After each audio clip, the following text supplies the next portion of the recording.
Well, hello, Being at Work listeners. We have a little bonus episode for you today. I was recently on a podcast called The Edge, hosted by my friend Tim Leman, who I've known for over 20 years. Tim is the chairman of the board and CEO of Gibson, an organization focusing on employee benefits. And Tim and I share a huge passion for leadership development, growth, creating an empowering culture, and building strong teams. And because we had so much fun and the conversation is so rich, we wanted to share this episode with you on our feed as well. And because we have such huge respect for Tim and the team at Gibson, we're partnering with them to bring you 3 mini episodes in May, June, and July. So stay tuned for those. And in the meantime, enjoy my energizing conversation with Tim. It's a good one.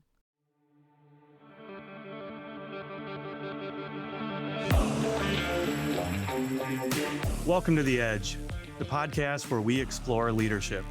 I'm your host, Tim Leman, and on each episode, we'll dive into the real stories of incredible leaders who have found their edge and owned it. Thank you for joining us, and be sure to subscribe to our show on Apple, Google, or Spotify.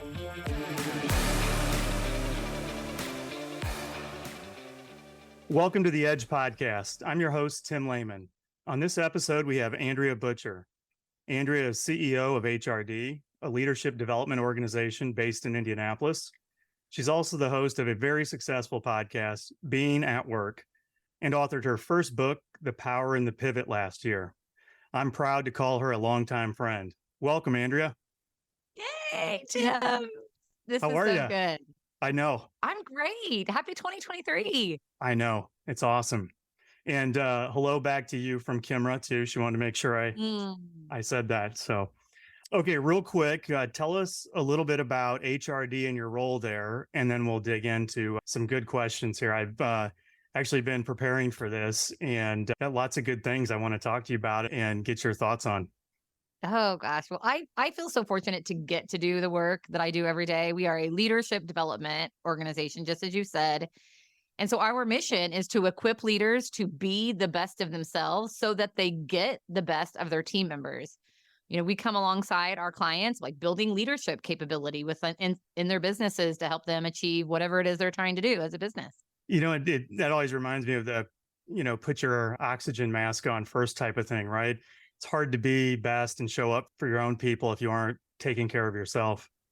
Yeah. Yeah. And absolutely. Leadership development is self-development. I mean, the growth experiences that we lead leaders through really take them through a process of really uncovering who they are so that they can take care of their strengths, their gifts, and be that with the people that they're serving.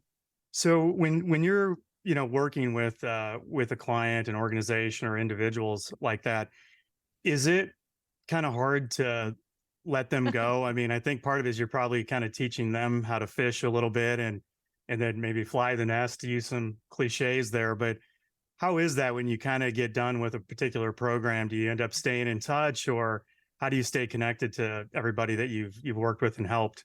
Yeah, it's a great question. And, none of us are ever going to be done developing as leaders. I mean, we'll never check that box because we're always growing and evolving. And I don't think that you separate your growth as a leader from your growth as a human being. And so the work that we do naturally lends itself to ongoing nature. So not surprising. I mean, the clients that we're working with have been clients for years. I mean, there are organizations, because I did consulting for a previous organization, there are organizations I've worked with now for over 10 years. And it's so fun to see the evolution and the growth as a result of just pouring into your people. And you know that. I mean, you see that every day. And Gibson has such a great culture of development. You know that businesses don't grow, people do. And when we spend our time pouring in and lifting up, results will come. I couldn't agree more. I realized that over the years how much I really like team victory. And so being somebody who grew up in the sales world and so on, that tends to be something that's very individualized and lone wolf and all that. And it was never as much fun as doing it together with somebody else. And ultimately that kind of led to that. I realized I enjoyed being coach more than player or player coach. I wanted to and help put the team together and then watch them, succeed. So I really relate to what you said there. Oh, yeah. Well, I think that's the true measure of a leader is that you are building capability for other leaders to build leaders, that paying it forward mindset. I mean, that's what it's all about. It Continually is. lifting each other up. Well, you're right. It is so neat when you see some of those things taking place, and some of your former lieutenants out there then Yeah. taking maybe little bits and pieces of what they maybe learned from you and others and making it their own style, and Yeah. then they're creating great teams and all that going Yeah. forward. I, Yeah. I was with a peer group a few weeks before end of year, just doing some planning and goal setting. And I was telling one of my friends that I'd had a big win earlier that week. That, I've been leading HRD for 5.5 years now. And I came out of my office and there were several of our contacts from our largest client that we've worked with for years. And they were just getting ready to start a planning meeting. And I wasn't in the meeting. And it was a huge win for me. I felt so empowered and so proud of my team. There were multiple team members there and they were so prepared, and I know them, and so it was great to connect with them and say hello. But then they went and led the meeting and I wasn't involved in it. And so I was telling him this and he was like, "Oh my gosh, weren't you terrified?" And I'm like, "Actually no, because I trust so much the work that they're doing, and I know their hearts and I know their preparedness." And so that's a win as a leader when you see them rising and you're not involved in it, right? Well, you're It's their right. And time. yeah, they don't need you in the same way. It took some years for me to feel really good about that too. Again, I think coming out of like that, I'd say being a former sales jockey, you're just so ingrained with how to measure what is a win anyway. What does that look like? And that shift and evolution that occurs along the way. And then to be okay with being 4 arm lengths removed from the whole thing and watch them all to come together. That's really what it's all about. But finding ways to kind of get that gratification or be okay about it, or no, yeah, I had a small hand in that at some point in time along the way, and they don't need me anymore that way. And it is really that mark Yeah. of then things are going well. Well, and that's well said, like needing you in different ways. I think that's the key is really paying attention to what are their needs and just asking a ton of questions so that you can gauge that and listen for, where you could add or where you could support or where they might be struggling. I think that's the key, right? It's just giving them a space to process and work through things. And our role is to ask questions and pay attention. Yeah, and so much of it I think ends up being about personal lives too. I know, and I get together with a lot of those folks. It's really talking about that, and maybe challenges they're having in that Right. way, and Right. things that maybe I've seen or whatever can help ask some more questions that point them in the right direction. Yeah, you got it. So we first met on campus in Terre Haute, Indiana, in the mid '90s. What memories do you still hold dear about our years together at Indiana State? Oh. So for your listeners, Tim Leman was the AOPI guy. So his wife, Kimera, was my roommate. So I got to see this really interesting side of Tim as boyfriend to his now wife. But you were so beloved, and isn't it funny when you think about your college years, how the things that you were passionate about and the things that you did, and I mean, even as a Lambda Chi, like what were your leadership roles that you played in your fraternity? I was treasurer for a year. I think I was in doing Rush for a year, and then all kinds of stuff on campus. I think I was on was it Pan-Hellenic Council and Yeah, all that yeah. good stuff. Yeah. So see, I mean, naturally stepping up as a leader, and I mean, I was VP of education for AOPI, and I love that because I wanted to be able to pour in to like, new sisters. Like I was so fired up about that. And it's just interesting. I always, we have kids that are about the same age, and I'm always telling my kids, like, just pay attention to your passions, pay attention to those things that light you up. Like they are pointing the way to leadership roles that you'll play throughout your life. Well, you've So always I said so I remember just that about you. I remember you as a leader and just someone that is everyone connected with and so friendly. And I have such fond memories of those oh, days. well, you're too kind on all that stuff. I remember you as just always just so high energy.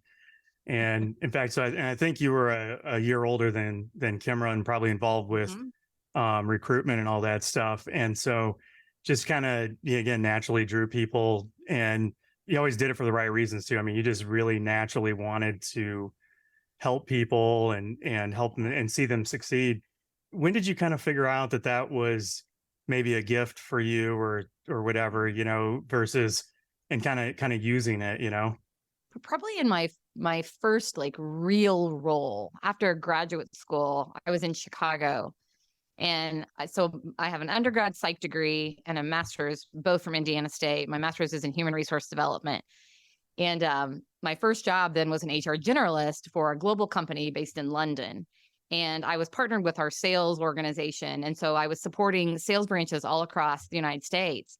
And I realized really quickly the employee relations issues that would come across my desk.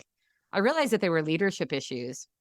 And so very quickly, I thought, if we were just equipping these leaders to actually lead, these HR issues would go away.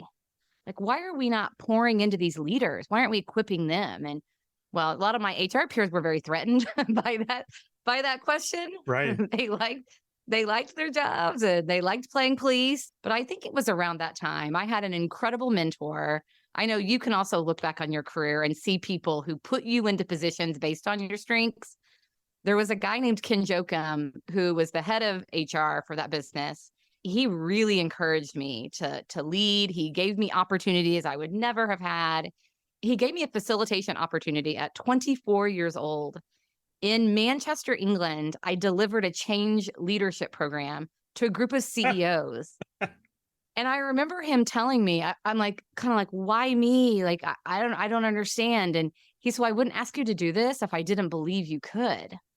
And I didn't see your natural presentation, facilitation skills. And it set me on this trajectory.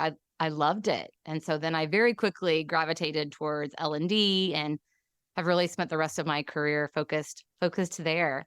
And now, I have such a passion for the HR space and do a lot of, I have another business, Next Gen Talent, that's all about building emerging HR leaders, because I think the profession is really shifting to more of leader, coach, and facilitator within the business. So it's interesting how, I started in HR, but I've had this career focused on equipping leaders.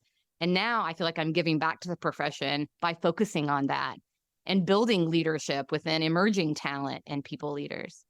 I love it because you're so right on that classic HR position where it always kind of reminds me of like, Lucy, from Peanuts. And it's just like things didn't get solved, right? You come and pay your 5 cents and sit on the chair, and you might kind of feel okay coming out of there, but it wasn't solving anything. It was just kind of patching some things up Right. versus helping HR leaders be problem solvers, be strategic, have a seat at the table.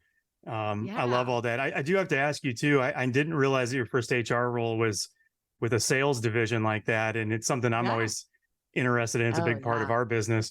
Yep. What was something that you kind of think about now versus other segments of employees that is unique about providing support and everything to salespeople? I love the energy of salespeople. I love the drive, and I think that the motivation and the drive, like that's something for me that's really unique. I also think, as I think about different sales organizations I've worked in or I've worked with, the leadership of those organizations is absolutely critical, isn't it? The systems, the processes, the level of safety that they create within the environment is absolutely huge. I was really lucky in that first organization. A guy named Scott led sales, and I'm still connected with him. And I learned so much from his leadership and how he created an environment for people to be successful.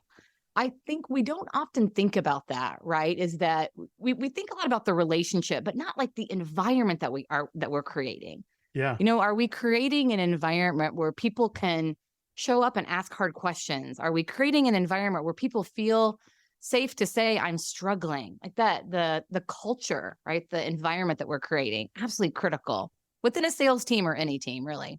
Right. Applies across the board for sure. I think salespeople, it's interesting because they tend to have outweighted or overweighted influence on an organization. I mean, it's maybe where the revenue comes in from. Yeah. And Yeah. if they're good at what they're doing, they just kind of are naturally, intrinsically good at being quick on their feet and persuasive and making their case, and sometimes a little rogue too. So it lends itself to, they have really good skill sets to potentially be manipulative. And sometimes they don't even mean to be or want to be, but also they, because of that stereotype, I think the others in the organization can kind of, oh, here's salespeople again doing this.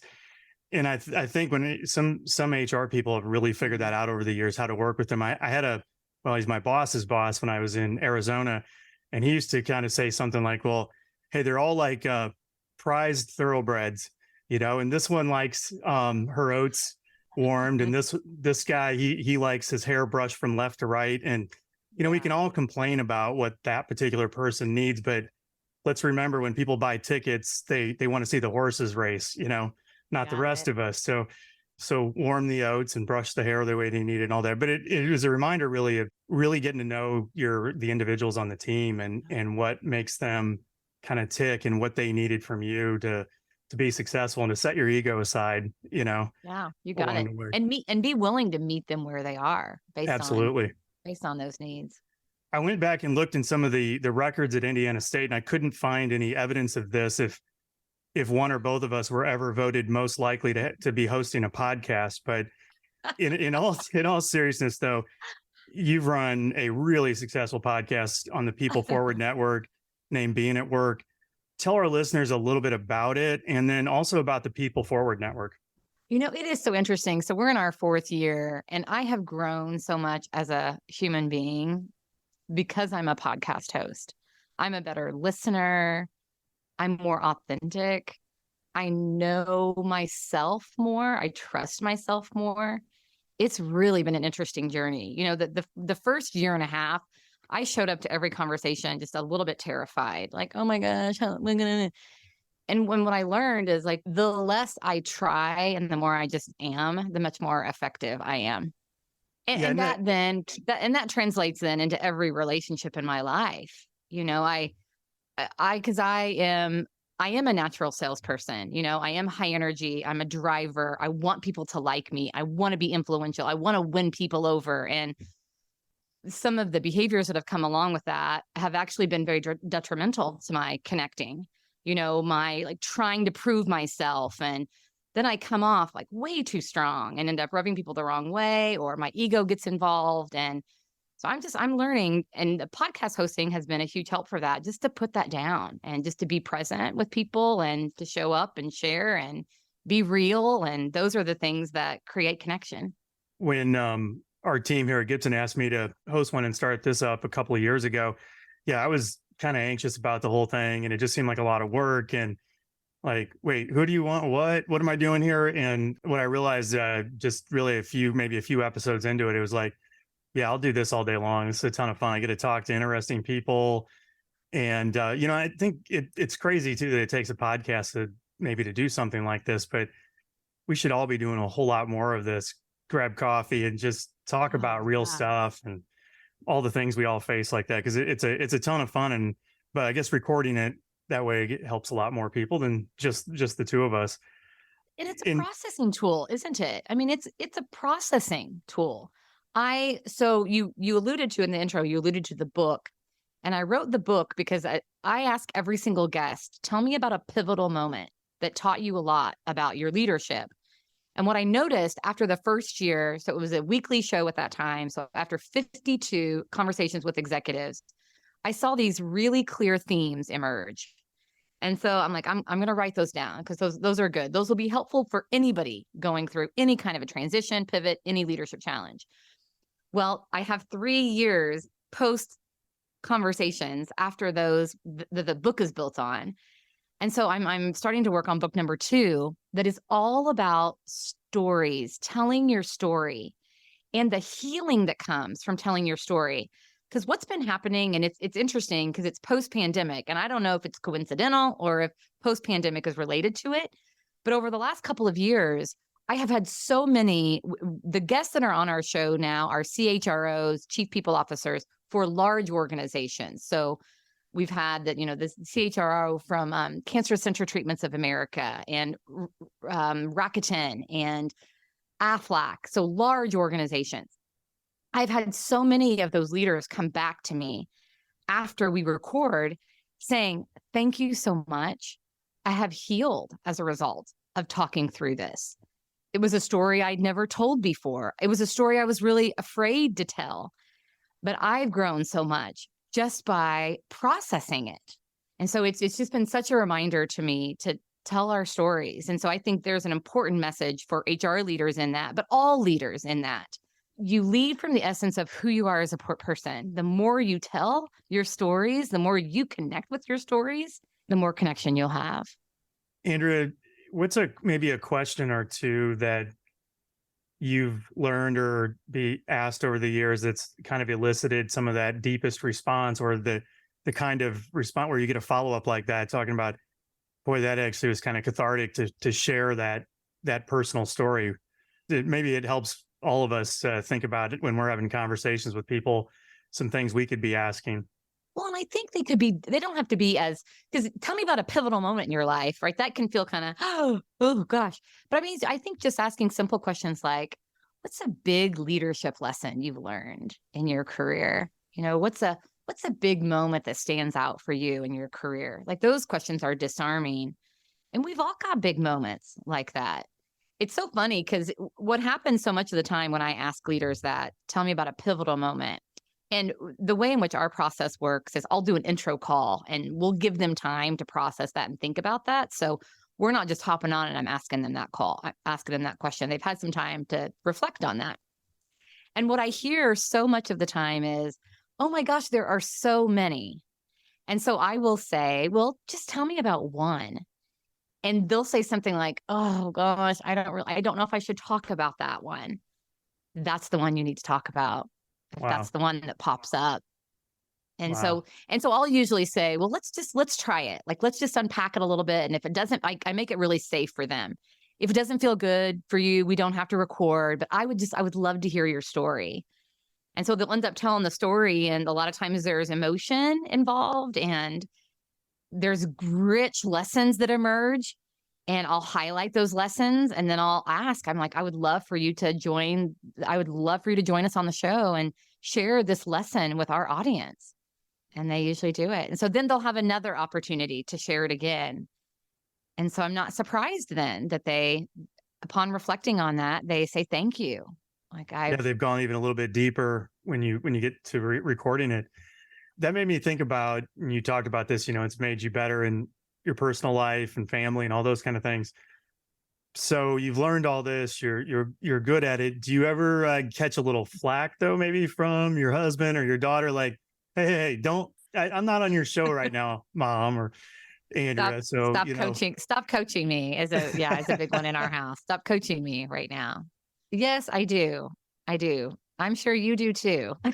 I do. I get some of that. We're not at Gibson right now. Right. On that. Right. But I think and we've you mentioned kids of similar age and all that. We both have college juniors.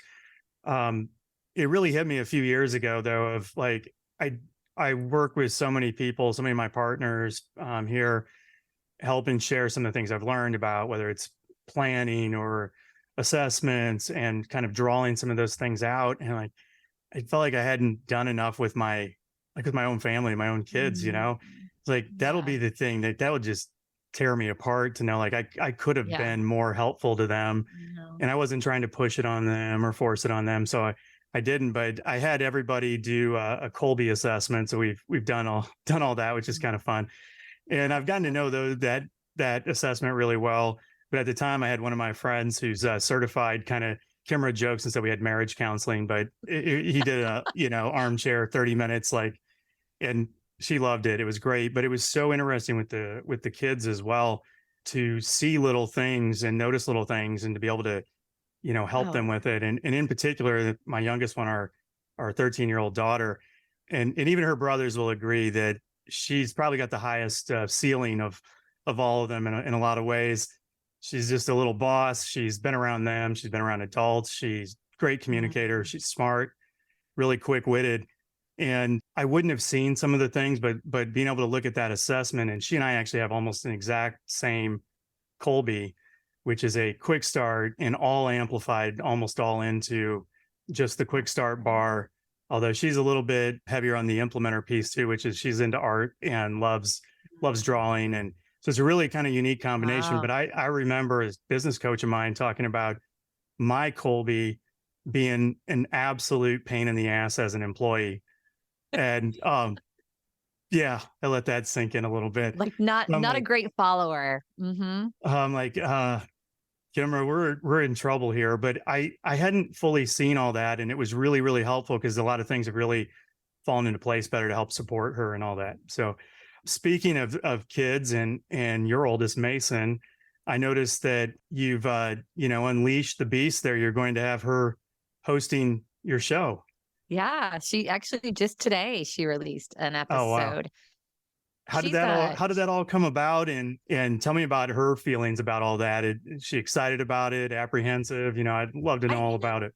she's an interesting one. So Mason is incredibly articulate. I am always looking for opportunities to get her out in front because while she is a natural leader, she's not as out front as I am. And I've always been encouraging her. And last year, early in 2021, there was a spring break. She worked for us over spring break and was doing some admin things at HRD. And I had her shadow a little bit just so she could see some leadership development in action. And I asked her, as a part of her working for us that week, I asked her to write and record 5 daily doses of leadership.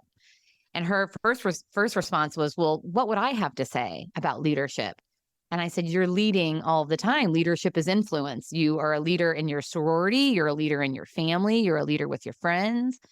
So I trust you. And I trust that whatever you write and whatever you record, I don't even want to know. I know that they will be great. And they were. So she just did 5 of them. And so then she recently asked if she could do it again. That's awesome. And I Mhm. see it's leadership lessons from Taylor Swift. Her recent album, Midnight. And it's funny because she even starts, which is so good. She even starts with, you probably wondering what kind of leadership lessons can come from the analysis of pop music, but there's some really good ones. So she's kind of joking about it right out of the gate. But it's a good message. It's a message all about, the greatest validation of your success comes from within, comes from you. So stop looking around you for affirmation. Check in with yourself. What an important reminder lesson. So every day, we do a daily leadership lesson. It's just 2 or 3 minutes long. So over the next 4 Tuesdays, she'll be taking over those. Oh, that's awesome. Well, the boys listen to the podcast every now and again. Grace does not, but we're taking her to Taylor Swift. Kimra and I are on her birthday on June 9th. So super excited about that. You're one of the lucky ones that got tickets, huh? Oh man, she had pitched it to us, and we kind of poo-pooed it, and then we're able to get them. And so she doesn't know yet, so she's going to Awesome. be over the moon That's on that. Yeah, when you were amazing. talking about that with Mason and just some natural self-doubt, like, Mom, I Yeah. don't have anything to offer. It kind of reminded me Yeah. last summer. I was reading Who Not How by Dan Sullivan, and really like talking about it.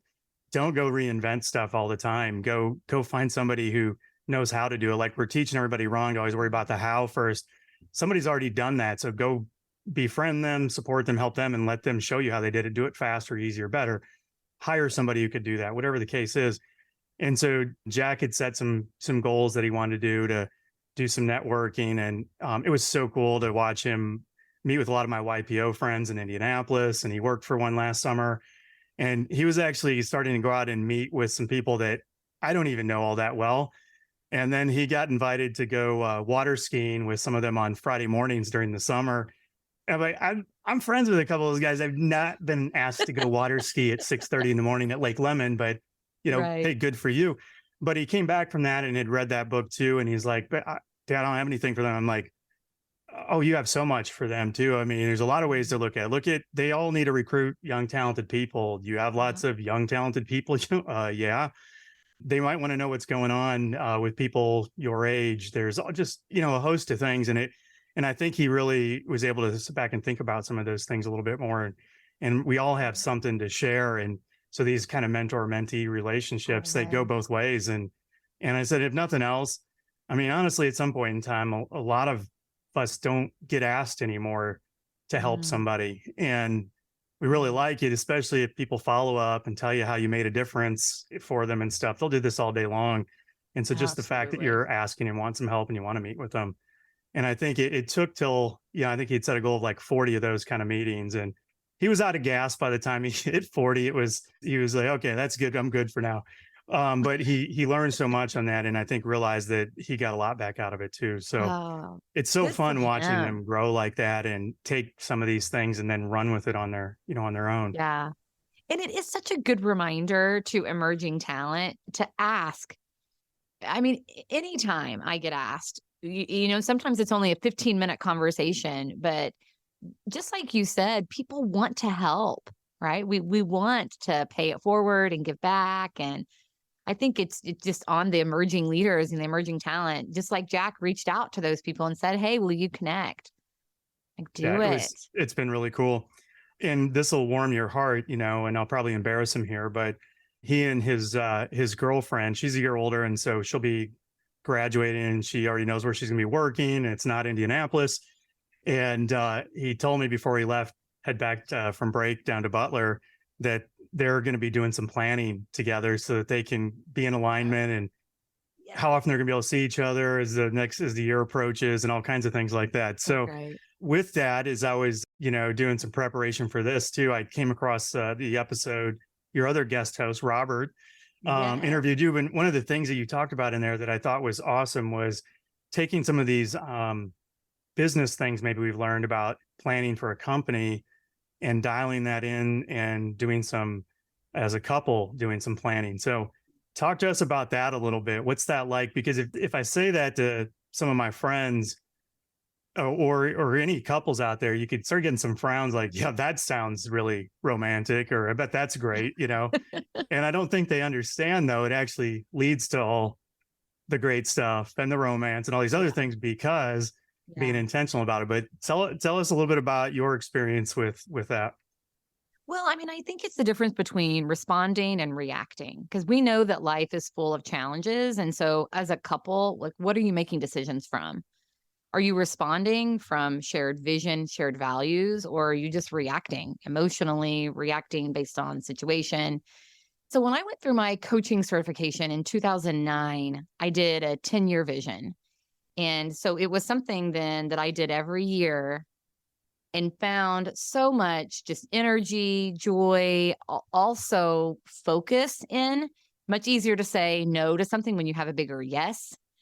And so by the time Robert came into my life, I mean, it was a part of my routine to do this vision. So he just got rolled into it. And now, so that would have been 2016 would have been the first time we did that together. And now, several years later, so Robert and I have a 10-year vision that we share, but then we each do our own goal setting from that a bit differently because I think goal setting is such a personal thing. I do think systems are the solution, but that is one where you got to figure out your system. So I always struggle with I have nothing to teach anyone about vision or goal setting because it is so personal. But the thing I feel really certain about is that you call it what you want. Call it a direction, call it mission, vision, purpose. Exemplary leaders have the courage to name the future because inherent in the definition of leadership is a future place. I mean, the root of the word lead is to go, to guide, to travel. So leaders, we're charting the course. So in any aspect of our lives, we serve ourselves and the people that we're leading if we name a positive future. Like this is what it looks like. And then you can work backwards. So my 10-year vision is idealistic because it's out beyond obstacles. It takes the average person 7 years into the future before obstacles no longer exist. So I always encourage leaders to go out 10 years. And is that hard? Yes. But there are things that we all know. We all know how old we will be in 10 years, and we know how old the people in our lives will be. So that helps us to start shaping a picture. I mean, think about Tim, 2033, right? We'll be 57, 50, 56, 55, like mid 50s. Our kids will be 30. I mean, they're probably going to be starting to have kids. So doesn't it serve us well to think about, okay, what am I going to start doing today to get myself into a position where I can live the life I want to live in 10 years? I love that. And there are no obstacles there, right? I can dream. I mean, I want to have the freedom to be able to choose work and projects that let me go where I want to go, because who knows where Mason will be at that time. I want to have multiple organizations that I'm lifting up and encouraging and pouring into, and leaders leading with, tentacles out and all over the world, developing and encouraging leaders. And it's just so fun to think about that. I want to be working on my 5th book. I want there to be all kinds of being at works. It's fun to dream, isn't it? It's fun to dream. And then you can say, okay, so if that's the big dream, what do I want to do in 2023 to get me closer to that? And when opportunities emerge, I've got something to filter it through. When Robert and I have a big decision to make or something challenging, Robert and I go to our vision. Let's filter it through the vision we have for the future. Does it align? Does it not? Just makes all of those conversations just grounded. They're grounded in something. I love it. I love just listening to you just touch on some of your 10-year vision there too. And it's super exciting. It's how you get to have such rich experiences though too. If you don't map it out and lay those kind of things out there, they don't happen. Everything's busy, all the obstacles like you talked about. There's just so many things you can see all the reasons why it won't come together or won't work. And if you get it out far enough like that, those do kind of evaporate and then work it back. It is really interesting starting to think about that. Yeah, I turned 48 this year. Kimra just turned 47, and you start kind of looking ahead. Our middle one will be down at Butler with Jack in next year, and it's like, wow, life's moving really, really fast. I was listening to Jim Collins' interview not so long ago, and he was kind of talking about getting a chance to meet Peter Drucker and spent a lot of time with him. Like he met him, I think, when he was 85, and Jim would have been 55. I think there was like a 50-year difference, 35 and 85, 50-year difference between. The whole thing with that was that Peter Drucker wrote like 10 or 11 books between age 85 and 92 when he died.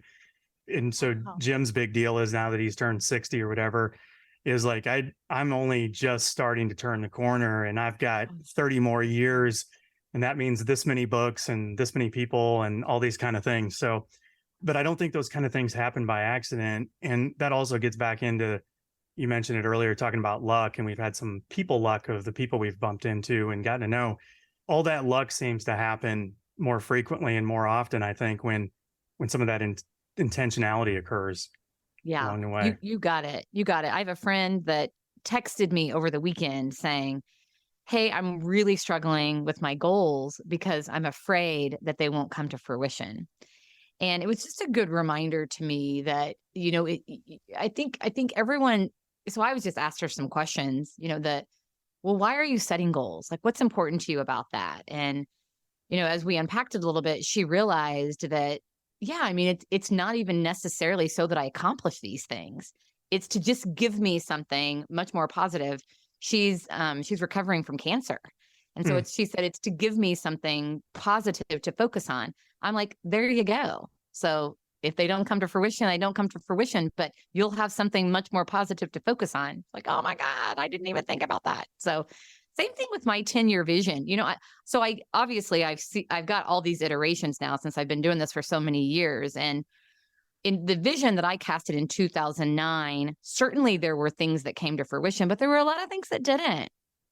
That the story that I always tell is Robert. I was a few years after a divorce, and I had some relationships that weren't quite right. And I had this picture of this person in mind, this partner that would challenge me, that would be active, that was a leader in his life. And so I wrote down like all of the things that I wanted in a partner. And it took some time, but Robert came into my life, and call it coincidence, call it luck, whatever. I don't know. I think that my being intentional had a lot to do with it.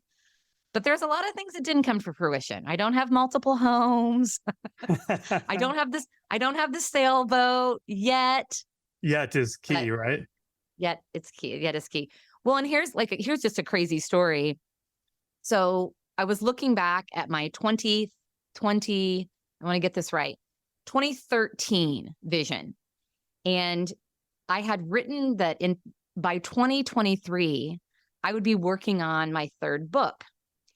And so when I decided, I've always known I would write, but it just timing never felt right. I like to do things that give me energy, and the idea of that didn't give me energy. And so I was starting to feel a little bit like, oh gosh, I kind of got this, I have this 2023 goal, 3 books. And so I was telling my husband, in 2020 is when I started the Power in the Pivot. And I'm like, okay, so I'm not going to have, 3 books, but I'll definitely get like the one under my belt, right? Which will get me rolling. Well, so at the beginning, so I'm working on the Power in the Pivot all of 2021.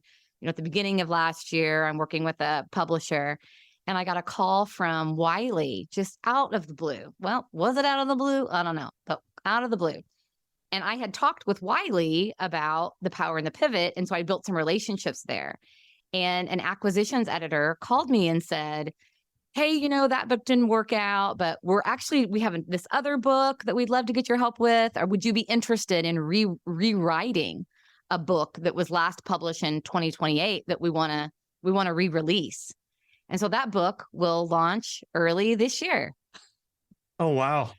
And so how did that happen, right? Where did that come from? I mean, that's the power of, I don't know. A lot of people would say that's coincidental, but I don't know. I definitely think like putting it out there is energy, isn't it? That somehow makes its way back to us.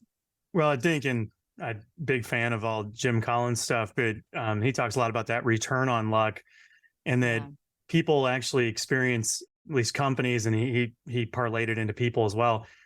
When he did all the company studies, all the companies experienced the same amount of luck, good luck and bad luck along the way. But the difference was the ones that were prepared for it had lesser bad luck. And then they were able to kind of open up their sails and capture the good luck that came around because they were ready for it. And that was the difference, not because, well, this airline did better than that airline because of, good luck, bad luck. It was the being intentional about that. I think that's one of the things that has helped me so much, like focusing in. You talked about being willing and able to say no. And that's really hard too. Even when it comes to, and I always find a little bit of conflict in this, like I love helping people and connecting with people. And I also realize too, as you kind of keep refining and keep getting into your unique abilities, you've got to keep tightening that up more and more and find ways to say yes, but a little differently, maybe that don't require 100% of you. It might be one of your lieutenants out there that has kind of come up and learned the same way that they can be helpful and useful to that person. So for you, what's one of the things that has been toughest for you to say no to? Yeah, I'm right with you on that, is connecting with people for certain. Yeah. Yeah. And so I'll do the same thing. Like right now, it's not the right time for me, but Amanda is the right person for you to connect with, or Erica is in a much better position to meet with you and talk through that. Yep. Going back to my goals and my vision helps for me as well. And sometimes it's a not right now, right. Run it through that filter.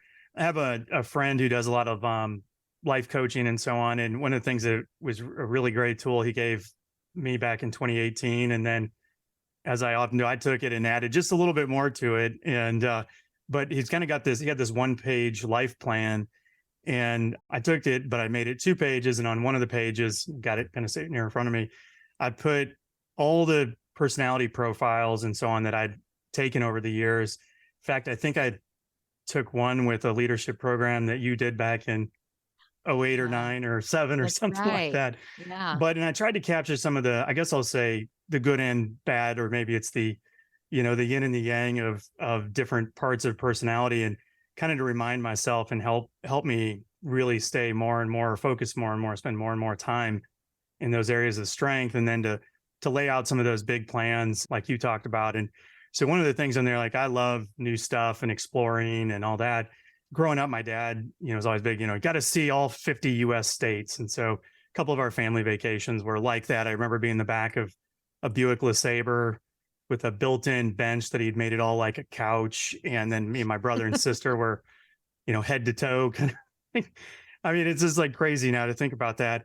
So we'd done a lot of the Northeast and all that, but it hadn't. And so I want to go to all 50 states. Also want to go to all 7 continents. And we do a big trip with the kids when they're 13. So Grace's was last summer. We were going to go to Australia. And at the time we had to make a call because it was about a year in advance. And with the pandemic and everything, we weren't sure. So we pivoted. And of course, I'm a little bit selfish on this. I'm like, okay, well, I want to go to the Great Plains and Rushmore and all this stuff. So I helped Grace think that was a good idea too. But it turned out to end up being like the greatest trip ever. And we took a Sprinter bus and stayed in Airbnbs, and we just had so much fun for like 2 weeks. And even Jack was trying to tell me about how it wasn't going to work for him because he needed to make some money at his job. And I'm like, I know your boss this summer. He's very intentional and loves family, and I could get you fired for not going on my trip with me. Oh, I love it. And I'm sure as an intern that their company will survive without you. And of all the things we've ever done too, it was like they all just still talking constantly about it. And it all comes back like if that wouldn't have been, we would have pivoted to something easier or something different. But that forced us to really to go see all this. And so Australia's back in the till again, but that also, because it's on the list, the 2 that I need to go to are Antarctica and Australia. Had this Antarctica opportunity come up for December of 23, so about a year from now. And at first I thought nobody would want to go with me, and I was kind of trying to talk the boys into it. And then Kimra and Grace were like, "Whoa, we're going too," So all 5 of us are going to Antarctica a year from now. I So love it. it'll be really cool. But I love then also seeing that and seeing them start thinking about what they want to do and to be planning ahead for it and thinking about it. So That's the key, isn't it? Is just planting those seeds, those visionary seeds. And it also gets us out of the muck of what is. So much of the time we get stuck in what isn't working, what isn't good, and that going big picture always serves us well. Well, and like you said too, I think having the right partner matters a lot.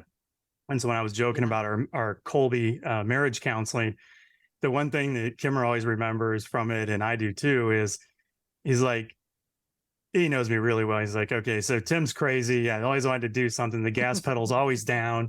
And he's like, in yours, you pump the brakes, but you don't really ever slam the brakes on him, do you? But just pump them enough to keep him grounded. She's like, That's good. yes, exactly. That's it. I go, no, yeah, exactly. That's it. Because if you were a brake slammer, it wouldn't work. Not work. But it's good though, because I can go too far, too fast, too much. And this kind of pulls it all back together. So, hey, so we talked about this, and we'll kind of head into the final part here. We talked a little bit about one of your, maybe your gifts, but this is the Edge podcast. And so I love asking other leaders and people like, I want to, learning about now that you kind of know yourself and so on, what is the thing that gives you your edge in life?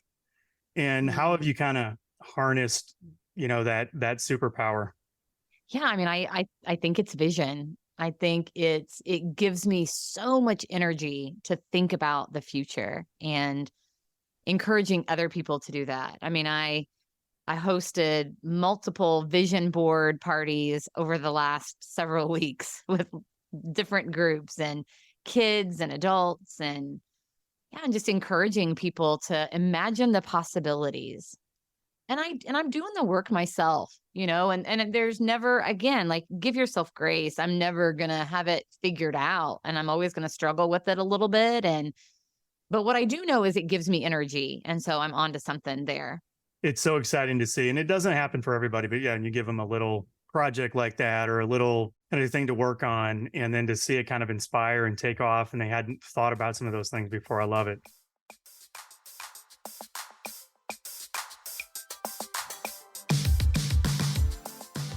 Okay, let's shift gears to rapid fire. This is always my favorite part of the show. All right. So start easy. What's your favorite color? Red, for sure. Okay. Well, so you were meant Vibrant, for bright. AOPI. You know, I Uh-huh. was just red rose and all that. I don't know if I would know your first car. I'm trying to remember if I can remember back that long, maybe what you drove at Terre Haute. But what was your first car? It was a Pontiac Sunbird convertible. Oh, wow. Your parents Uh-huh. liked you a lot, didn't they? They did. It was a 91 Pontiac Sunbird convertible that got trashed. Oh no. That got trashed. So I lived with Brooke Putoff Uh-huh. on Farrington Street Uh-huh. across from the big yellow house. Do you remember that? Yes.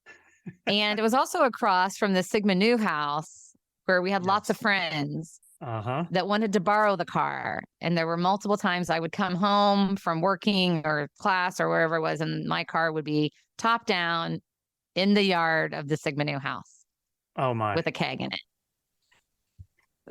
That's one way to trash the old convertible. Oh my gosh. That's great. So we talked about Taylor Swift a little bit. What's the most memorable concert or performance that you've been to? Oh gosh. Great question. Well, I mean, the thing that's coming to mind is I love musicals. I love concerts. I love music. But just most recently, I was in New York City. And so I decided on a whim, I'm going to see if I can get theater tickets. There's a place in Times Square where you can get day of tickets. And I was by myself. So I was front row for Funny Girl. I got to see Leah Michelle from Glee on Broadway in New York City, front row, That which is is almost awesome. maybe a little too close because you see everything. Like I could see like her armpit stubble. I mean, I know that's gross, but that's how close I was. I could see the sweat Wow. on her face. Oh my gosh. That's awesome though. You know, it's funny. I guess I've always liked music, like it a lot, but the whole family kind of teases me about this. And I tell the boys this of, you know, at the Lamb to Kai house, I mean, you'd get when you're young, and all that, you get assigned really bad jobs to do for the parties. And I realized pretty quickly, like the best job would be in the DJ booth because you could still actually have a good time. You weren't cleaning stuff up. So I would do Right. that a lot. And I think because of that, I mean, I loved kind of putting that stuff together with, of course, with, you know, big CD players with like 7 discs in them, whatever. But nowadays, still to this day, like, I mean, the Spotify has so many great things, but it's not good enough for me. And I'm still trying to beat the machine. And so I have lots of playlists that I pull out, and I don't think people are lying to me, but they might be just because they know it. Maybe it matters to me still. But they're like, all right, yeah, put yours on here. And that brings me to my next question too, because one of the things I do a lot of playlists for is every summer kind of updating stuff for time on the lake. So I Yeah. love water and boats and all that. Would you describe yourself more as a pontoon person or a speedboat kind of person? Oh, speedboat. All the way, pedal down. I love it. Yes, because I love to ski. I love tubing. Like I love activity. I'm not one to just sit. Like I don't want to just go like sit on the beach or sit in the pontoon or even talking. I'm not a big like let's sit and talk. We'll sit and talk for a little bit, but then we got to be moving. We got to be active, playing a game, doing something. 3 people you'd like to have dinner with. Brene Brown. Well, so I don't know if Brene Brown, Adam Grant, and Simon Sinek recently all were on Brene's podcast. Did you listen to Gotcha. that? Just freaking Wow. genius, those three. Well, and I just so appreciate how they disagreed on things and they'd be willing to say, like, oh, I never thought of it that way. And I Right. mean, Adam Grant has that book, Yeah, I'm Think looking over Again. my books right now. Like, yeah, Dare Yeah. to Lead was the one. I think I've read it, the second one of hers too, but that was really good, really good for me. And then just great perspective too. And it also helped me a lot. We've got a lot of female leaders and female partners here and so on. It helped me really connect too because they were all talking about it at the time. And so it kind of gave me some better insight to think about how I can connect better with them and support and everything too. But it was great. It was great for me as well. She's fantastic. I always loved Adam Mhm. Grant and Simon Sinek too. Mhm. So I'll have to So check those that three, out. I mean, that dinner would be amazing. Yeah, that'd be one to worth, bidding on to pay for sure. And then last one here, what's something big that you want to do before it's all over? And I'll say this, I think in some ways people like you who are so intentional and plan, you have this big vision. It's either hard to get bigger than the big vision you already have, or maybe it is just the big vision out there, or maybe you've done a lot of things you want to do already. But what's something you want to do before it's all over? I would love to do some sort of a world tour. And I don't Hmm. know what that looks like really, but I love to travel and I love to experience new places. And so I would love to take the year off and just travel all over the world Man, and live like locals. I yes. love to like go where the locals go and to experience the people of a place. There's beauty everywhere and I want to experience it. I love traveling for all those reasons, and that's what's on my mind someday for a sabbatical of some kind to do that and be just phenomenal. I've had a Fun. ton of fun, Andrea, and we normally try to keep these to 30 minutes, but this has been an hour, so Oh my this is gosh, the look at extended that. version. Thank you so much. It's so much fun to reconnect, and again, I can't imagine you and I, with a beer in our hands at the Ballyhoo.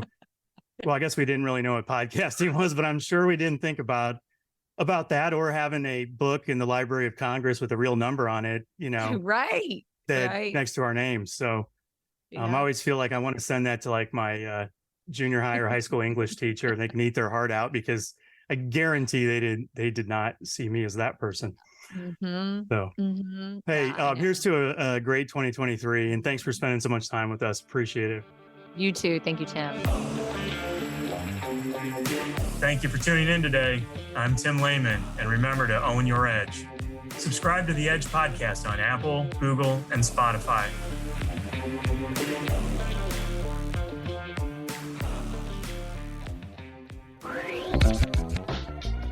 Thank you for joining us for this episode. Please subscribe wherever you listen to your podcast to never miss a Being at Work story.